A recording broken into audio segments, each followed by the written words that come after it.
우리 근로 현장에서 뭐 분진이 많다든지 방독면을 사용해야 되는 경우들이 있죠. 그런데 방독면의 종류와 착용 방법들에 대해서 지금 알아보고 있는 시간이죠. 그런 방독 마스크를 사용 방법 및 관리에 대해서 한번 알아보도록 하겠습니다. 어, 방독 마스크의 종류는 저번 시간에 했다시피 여러 가지 형태들이 많이 있죠. 그런데 무조건 성능이 우수한 것만 좋은 것은 아닙니다. 근로 현장에 맞는 것을 사용해야 되는 거겠죠. 그래서 보면 작업 내용 및 화학 물질에 적합한 것을 사용해야 되는 겁니다. 반드시 적합한 것을 사용해야 되겠죠. 그 다음에 사용 설명서에 나와 있는 파괴 시간이 지나면 방독 마스크는 바로 교체해야 됩니다. 파괴 시간이 뭐냐 하면은 방독면을 쓰고 있는데 유해 가스가 걸러지지 않고 그냥 그대로 통과하는 상태가 되기까지의 시간이죠. 그냥 이 방독 마스크에서의 그 효과나 효능이 없는 거죠. 그냥 그대로 다 통과될 때 그때까지 시간입니다. 이 그러니까 이 방독 마스크의 수명이죠. 그 수명 안에 있을 때에만 사용해야 되는 거예요. 예를 들어가 뭐 100시간을 사용해야 된다. 이러면 100시간 넘어가 절대로 사용하면 안 되는 거죠. 그 다음에 이 방독 마스크에 사용되는 이 정화통 있죠. 정화통. 정화통은 어떻게 사용해야 되느냐. 이 정화통 있죠. 정화통은 보관할 때 공기가 들어가지 않게 밀봉된 상태로 보관을 해야 됩니다. 그 다음에 서늘한 곳에 보관을 해야 되겠죠. 그래서 뭐 부식되거나 이런 것을 방지하기 위해서 서늘한 곳에 보관을 해야 된다는 얘기입니다. 그 다음에 면체, 배기밸브 등은 방진 마스크 사용 관리법에 따른다 이 말이죠. 면체라든지 배기밸브 등은 방진 마스크 사용 관리법을 따라주는 겁니다. 그 다음에 사용 농도는 어떻게? 18% 미만. 그 다음에 유해가스 농도는 2%, 암모니아인 경우에는 3% 이상인 장소. 이런 장소는 어떤 장소들입니까? 보통 18%가 산소 농도가 넘어가면은 이런 뭡니까 마스크들 이런 것들을 사용하죠. 방지 마스크 이런 것들을 사용하는데 산소 농도가 18% 미만이라든지 유해가스 농도가 2% 이상 상당히 높은 수준입니다. 암모니아도 3% 이상 이런 높은 곳에서는 이상인 장소 질식 위험이 있는 이 농도가 유해 물질이 많다든지 아니면은 질식 위험이 있는 밀폐 공간이라든지 아니면은 이런 정화통이 개발되어 있지 않은 물질들, 화학 물질들은 그에 맞는 정화통들이 다 개발되어 있습니다. 그죠? 그 적합한 정화통들이 있죠. 뭐 저도 뭐 건축도 마찬가지죠. 뭐 모든 업체들이 마찬가지죠. 그 용도에 맞는 정화통들이 있습니다. 근데 그런 것들이 개발되어 있지 않는 장소에서 정화통이 개발되어 있지 않다 이 말이죠. 뭐 분진에 적합한 정화통이 있다는 얘기겠죠. 예를 들면 뭐 또 저 측면 작업, 해체 작업할 때 성면에 맞는 그런 공기통이 개발되어 있죠. 근데 그런 것들이 적합한 용도의 정화통이 개발되어 있지 않는 곳에서 작업을 할 때는 어떻게 합니까? 이런 방독 마스크 착용하고 하면 안 되겠죠. 산소 농도 18% 미만거든. 이게 엄청 낮은 겁니다. 유해가스 농도 2% 이상, 암모니아 3% 이상 같으면 엄청나게 위험한 장소죠. 이럴 때는 뭐를 삽니까? 방독 마스크 쓰는 게 아니고 송기 마스크를 써야 되는 거죠. 아니면 공기 호흡기, 송기 마스크 예전 시간에 한번 했었죠. 직접 공기를 불어 넣어 주는 겁니다. 그런 마스크를 사용해서 안전 관리를 해야 된다는 얘기겠죠. 그다음 착용 방법에 대해서 한번 보죠. 지금 방독 마스크 착용 방법 이야기입니다. 우리가 예비군 훈련이나 뭐 군대 갔다 온 사람들은 뭐 다 알겠지만 이 방독 마스크 이거 하생방 체험할 때 늘 끼고 착용하는 방법 알죠. 그렇지만 그때 다 배웠지만 한 번 더 해보도록 하겠습니다. 마스크를 얼굴 위에 대고 요 마스크를 얼굴 위에 일단 대는 거겠죠. 그 다음에 머리끈을 머리 위로 넘긴 뒤 목 뒤에서 목건에 고리를 끼운다. 이 뒤에서 끼운다 이 말이죠. 그 다음에 목건을 당겨서 자기 얼굴에 밀착되게 조절하는 거겠죠. 조절한 다음에 그 다음에 어떻게 해야 됩니까? 이제 점검을 해야 되겠죠. 어떻게 합니까? 이렇게 배기 밸브를 막은 다음에 하면서 이렇게 숨을 내쉽니다. 숨을 내쉴 때 어떻게 해야 됩니까? 배기 밸브 막고 숨을 내쉬면은 이 공기통 일로 공기가 다 자연스럽게 나와야 되겠죠. 면체가 반대로 잘 안 되면 어떻게 됩니까? 일로 공기가 잘 안 나오게 되면은 어떻게 됩니까? 면체가 부풀어 오르고 공기가 새는 것이 느껴지겠죠. 이렇게 불어보면 안 합니다. 그죠? 면체가 막 부풀어 오른다든지 공기가 새는 것이 느껴진다든지 이러면은 이상이 있는 거겠죠. 이렇게 점검을 하는 거죠. 배기 밸브를 막고 숨을 한번 내쉬어 봅니다. 그 다음에 반대로 정화통을 막고 숨을 뱉는 게 아니고 이번에는 들이마시는 거겠죠. 들이마실 때 어떻게 됩니까? 자연스럽게 되어야 되겠죠. 면체가 얼굴 쪽으로 쪼그라들고 얼굴 사이로 공기가 새는 것이 느껴지는지 안 느껴지는지 그게 느껴지면 안 되는 거죠. 이렇게 배기밸브를 막고 한번 시험해보고 그 다음에 정화통을 막고 배기밸브 성능을 시험을 해보는 거죠. 그래서 정화통 성능도 시험 배기밸브 막고 하는 것은 정화통 성능 시험하는 거죠. 정화통 막고 숨을 쉬어가지고 성능 실험하는 것은 뭡니까? 이 배기밸브 성능을 실험하는 거겠죠. 이렇게 성능 시험을 한 다음에 별 이상이 없으면 이제 점검이 끝난 거죠. 그러면 사용을 해야 되는 겁니다. 착용하고 이제 그 현장으로 들어가면 되는데 중요한 것은 아까 봤던 거 이거죠. 산소 농도가 18% 미만이라든지 아니면 유해가스 농도가 2% 이상이라든지 아모니아의 경우 3% 이상인 곳 아니면은 밀폐 공간 아니면 정화통이 개발되지 않는 물질 할 때는 이런 방독 마스크 쓰고 들어가면 안 됩니다. 송기 마스크 쓰고 들어가야 되겠죠. 바깥에서 직접 공급하는 거. 송기 마스크 이런 거죠. 그림으로 보면 끼는데 이렇게 이동식으로 여기서 공기를 공급한다든지 아니면은 작업 시간이 길다 이렇게 되면은 길게 빼가지고 바깥에서 어떻게 계속 공급하는 거. 요거는 이동식이니까 편하긴 한데 요거만큼밖에 작업이 안 되죠. 그러니까 계속 공급할 수 있는 바깥에서 공급용 물체를 놓고 그냥 계속 공급해 주는 겁니다. 이런 송기 마스크를 끼고 들어가야 된다는 얘기겠죠. 송기 마스크에 대해서 좀 알아볼까요? 송기 마스크는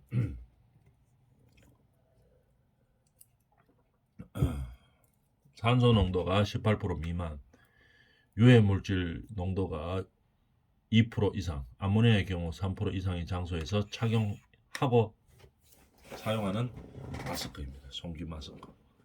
또 밀폐 공간, 질식 위험이 있죠. 그럴 때는 방독 마스크 끼고 들어가면 안 되죠.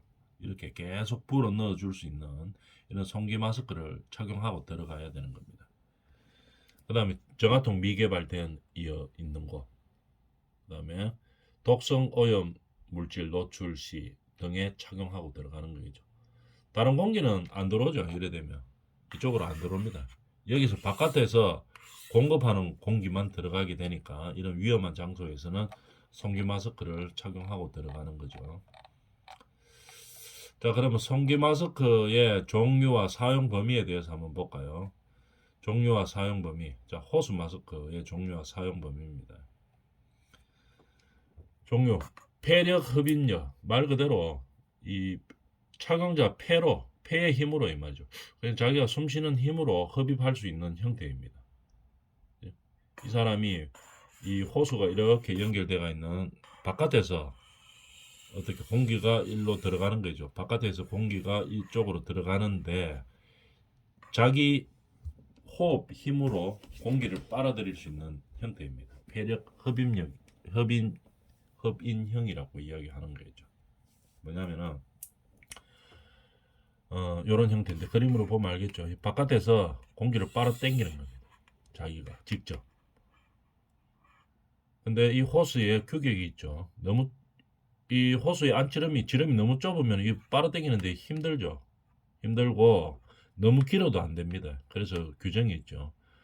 호스의 지름은 19mm 이상, 그다음에 길이는 10m 이어야 하는 겁니다. 이게 폐력 흡인형 호스 마스크입니다. 그래서 이거 직접 자기가 바깥에 이 좋은 공기들을 빨아당기는 거겠죠. 그 다음에 송풍기형 한번 볼까요? 송풍기형은 그림으로 한번 봅시다. 이해가 되기 쉽도록. 전동식이 있고 수동식이 있는 거죠. 전동식이 있고 수동식이 있는데 요즘 다 전동식으로 거의 다 바뀌고 있죠. 전동식으로 바깥의 공기를 자기가 호흡해서 폐의 힘으로, 근로자의 폐의 힘으로 당기는 것이 아니고 전동이나 수동으로 빨아 넣어주는 겁니다. 바깥의 공기를 빨아서 공기를 흡입해서 그 장소로 당겨주는 거겠죠. 그러면 전동 또는 수동 송풍기죠. 송풍기로 그 신선한 공기를 호수 요 앞면부로 보내주는 겁니다. 여기까지 보내준다 이 말이죠. 그러면은 이 자력으로 저 아래 앞에서부터 아래 당겨오는 것보다 훨씬 쉽죠. 이 사람이. 그래서 요 바로 앞에 좋은 공기를 갖다 놔주는 거겠죠. 여기다 갖다 놔주는 겁니다. 전동으로 하는 것도 있고 수동으로 하는 것도 있고. 송풍 조접하는 유량 조절 장치와 송풍기에는 교환 필터를 갖춰야 된다. 송풍기에는 당연히 교환 필터 있어야 되겠죠. 그래서 필터로 나쁜 공기를 한번 걸러준 다음에 좋은 공기만 이렇게 보내야 되겠죠. 안면부를 통해 송기하는 것은 선풍기가 사고로 정지됐을 때 착용자가 자기 폐력으로 호흡할 수 있도록 해준다. 만약에 요 앞에 딱 갖다 놔주면은 이제 여기서 숨 쉴 수 있는데, 근데 이 송풍기가 고장 날 수도 있죠. 그럼 송풍기가 고장 났는 위급한 상황일 때는 어떻게 합니까? 자기가 스스로 호흡해서 자력으로 이것처럼 될 수 있는 거, 아까 이 폐력으로 허빈형처럼 할 수 있는 것들을 같이 병행해 줘야 됩니다. 송풍기만으로 무조건 공급할 수 있도록 만들어 놓으면 어떻게 됩니까? 송풍기 고장 나면 그 다음부터 이 사람 숨 못 쉬죠. 그렇기 때문에 송풍기로 평상시에서는 하다가 만약에 송풍기가 고장 났을 때는 이 사람 폐력으로 호흡할 수 있도록 겸할 수 있도록 이렇게 만들어 줘야 된다는 얘기죠. 이게 뭡니까? 호수 마스크 폐력 흡입형과 송풍기형으로 우리가 알아봤습니다. 송풍기형은 중요한 것은 뭐다? 바깥의 공기를 폐력으로 가는 게 아니고 송풍기가 보내주는데, 만약에 송풍기가 고장 났을 때는 이 폐력으로 숨을 쉴 수 있도록 만들어 줘야 된다는 얘기입니다. 특히 그 밀폐 작업할 때 이거 아주 중요하죠. 밀폐 작업할 때. 자, 에어라인 마스크, 이 마스크 형태죠. 일정 유량형 이렇게 돼. 뭐 있나 한번 볼까요? 디맨드형 및 압력 디맨드형.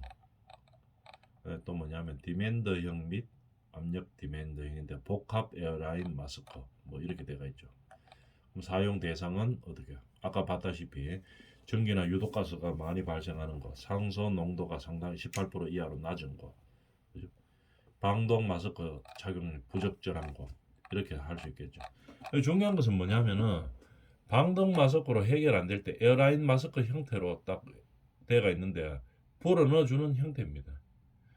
일정 유량형은 뭐냐면은 무슨 형이냐 이런 것까지 최소 어떤 형이냐 어떤 형태가 있다 하는 그 정도만 알아놔주면 되겠죠. 압축 공기관, 고압 공기 용기, 공기 압축기 등으로부터 호수 안면부를 통해 압축 공기를 보내는 구조를 말하는 거죠. 쉽게 말해서 그 앞에 송풍기형하고 마찬가지입니다. 이거 마찬가지인데 일단 공기를 불어 넣어 주는 겁니다. 그죠? 중간에 송기 풍량을 조절하는 유량 조정 장치가 있어야 되겠죠. 너무 많아도 안 되겠죠. 너무 적어도 안 되고. 그래서 유량을 조절하는 장치가 있어야 됩니다. 마스크 형태로 딱 쓰고 있는 형태죠. 앞쪽 공기 중에 분진과 기름 미스트 등을 걸러서 여과장치를 반드시 둬야 되겠죠. 여과장치가 있어야 깨끗한 공기가 들어가겠죠. 송풍경하고 같은데 일정 유량형은 어떻게 해요? 송기 풍량을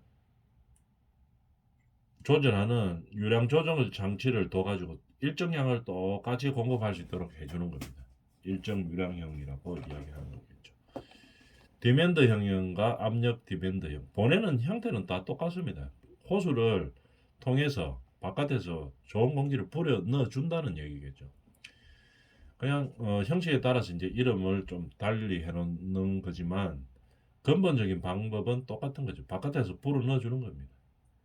일정 유량형과 같이 같은 구조로서 공급 밸브를 갖추고 착용자의 호흡량에 따라 안면부 내로 송기하는 겁니다. 이 사람이 숨을 아까 이거는 뭡니까? 일정량을 계속 똑같이 공급시켜 주는 형태고 이 형태 디맨드형 압력 디맨드형은 이 사람이 숨 쉬는 것 따라 만큼만 보내주는 거죠. 호흡량이 가쁘면 많이 보내주는 거고 호흡량이 별로 안 가쁘면 조금씩 보내주는 거고 이렇게 보내는 형태입니다. 디맨더형 및 압력 디맨더형이라고 이야기하는 거겠죠. 그 다음에 복합식 에어라인은 뭐냐면은 디맨더형, 압력 디맨더형 이렇게 호흡량에 따라서 똑같이 보내주는 겁니다. 근데 이게 만약에 중단되면 어떻게 됩니까? 자가 호흡이라도 쉴 수 있어야 되는데 이 거리가 멀면 자가 호흡이 안 되죠. 그러면은 작업상 아니면 너무 오래 작업한다든지 이럴 때 아니면 위급 시에 어떻게 됩니까? 여기 공기 호흡기 차고 있죠, 이거. 위급 시에는 여기서 공급할 수 있도록 그렇게 구조를 복합식으로 만들어 주는 거겠죠. 평상시에는 이 외부에서 공기를 계속 뭐 공급하다가 이 호흡량에 따라서 작업자의 호흡량에 따라서 적절하게 공급을 하다가 위급한 상황이 될 때 있죠. 위급한 상황이 될 때는 어떻게 해요? 이 임시용으로 끼고 있는 이 공기 용기에서 공급이 되도록 하는 거죠. 자가 호흡으로 할 수 있으면 되는데 이게 거리가 너무 멀다든지 이러면 자가 호흡으로 안 되죠. 그래서 여기 공기통 메고 있는 데서 공급할 수 있도록 복합식으로 만들어 놓는 겁니다. 여기서 이제 일상시에는 여기서 공급하다가 만약에 고장이 난다든지 공급이 안 된다. 그럼 여기서 이제 공급을 받아서 하겠죠. 그러면 어떻게 합니까? 작업 중단하고 바로 나와야 되겠죠. 계속 작업하고 있으면 안 됩니다. 요 공기 금방 떨어지면 안 되기 때문에 그렇게 되어 있는 거죠. 복합 에어라인 마스크라고 이야기하는 겁니다. 사용 대상 작업은 조금 전에 이야기했다시피 산소 농도가 낮다든지 18% 이하 아니면 유해가스 농도를 모르는 장소 그다음 분진이나 뭐 유해 전기 가스가 많이 발생하는 장소 고농도가 발생할 때 그다음에 뭐 장시간 할 때 작업을 그다음에 뭐 유해 물질 종류와 농도가 정확하게 잘 모를 때 이러면은 뭐 정화통 마스크도 정확하게 쓸 수 없죠. 그럴 때는 송기식을 사용하는 겁니다. 이렇게 방진 방독 마스크 착용이 부적절할 때 이럴 때 송기식을 쓰는 거겠죠. 그러면 이런 거를 선정할 때 유의사항은 뭐 어떤 것들이 있나 한번 봅시다. 격리되거나 행동 반경이 크고 행동 반경이 크다든지 공기 공급원에서 멀리 떨어진 장소에서 작업할 때는 공기 호흡기를 지급하고 기능을 항상 점검해야 됩니다. 왜냐하면 갑자기 딱 고장 날 수도 있죠. 공기 공급원이. 그럼 저 멀리 있던 사람은 어떻게 됩니까? 작업하다가 공기 안 들어가 이거 잘못하면 지식이가 사망하죠. 이런 문제가 있기 때문에 공기 호흡기를 지급하고 만약에 공급원에서 공급이 안 될 때는 이 이동식 공기 호흡기에 차고 있는 이 공기 호흡통에서 지급이 되는지 안 되는지 그걸 확인하고 점검해야 되겠죠. 그 다음에 만약에 어떤 문제가 발생한다. 그럼 공기 호흡기 안에 있는 것으로 이제 대피할 수 있는 그런 상황이 되어야 되는 거겠죠. 공기가 오염된 곳에서는 폐력 흡인형을 사용하면 안 되겠죠. 수동형도 사용하면 안 됩니다.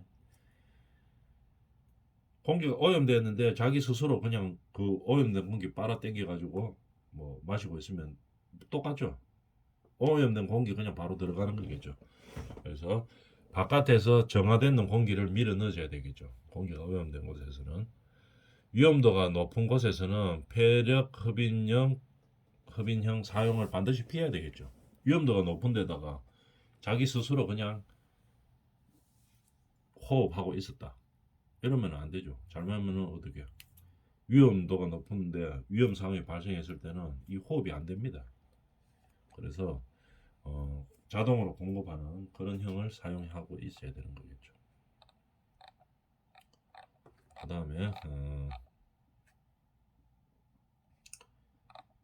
사용 방법 및 관리 방법에 대해서 한번 볼까요?